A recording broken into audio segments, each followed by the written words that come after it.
আসসালামু আলাইকুম। আমি লিটন চলে আসলাম লিটনস ডায়েরিতে নতুন একটা ভিডিও নিয়ে। আজকে আমি আপনাদের সাথে শেয়ার করব আমার উইন্টার শপিং। উইন্টারে আমরা কম বেশি সবাই শপিং করি। আর আজকে আমি হার্লেন থেকে অনেক কিছু কিনেছিলাম। এখানে আমি 3টা সোপ কিনেছিলাম। এখান থেকে অলরেডি একটা সোপ আমি আমার ননদকে গিফটও করে দিয়েছি। আর একটা লোশন, একটা শাওয়ার জেল আর একটা ফেস ওয়াশও এখান থেকে আমি কিনেছিলাম। ওদের প্রাইস না আমার কাছে বেশ রিজনেবলই মনে হয়েছে। আপনারা কি হার্লেনের এই প্রোডাক্টগুলো ইউজ করেছেন আগে? আর যদি করে থাকেন অবশ্যই আমাকে রিভিউ দিবেন, আর আমি ইউজ করে তো আপনাদের রিভিউ দিবই।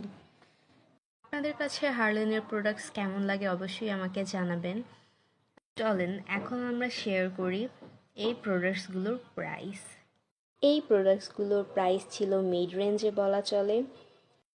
যেমন দেখতে পাচ্ছেন এই লোশনটার প্রাইস ছিল মাত্র 500 টাকা। আর এটা না ইউজ করে আমি অবশ্যই আপনাদের রিভিউ দিব যে লোশনটা আমার কেমন লেগেছে, কারণ আমি আরও একটা লোশন কিনেছি। তারপর এই ফেস ওয়াশটা বেশ বড় ছিল, এটা 180 মিলির একটা প্রোডাক্ট ছিল আর এটার প্রাইস ছিল 455 টাকা। তারপর আমি একটা শাওয়ার জেল নিয়েছিলাম আর শাওয়ার জেলটার প্রাইস ছিল 400 টাকা, আর এটা হচ্ছে 200 মিলির একটা প্রোডাক্ট। তারপর ছিল সোপ, এখানে আমি 3টা সোপ নিয়েছিলাম। 3টা সোপই সেম প্রাইসের ছিল, তিনোটাই 55 টাকা করে নিয়েছিল। আর এগুলোই ছিল আমার হার্লেনের শপিং। আর লাস্টে যেই সোপটা দেখালাম এটা হচ্ছে আমি আমার ননদকে গিফট করেছিলাম। আমি আরও একটা লোশন কিনেছি আর সেটা হলো এটা রাজকন্যা ব্র্যান্ডের লোশন।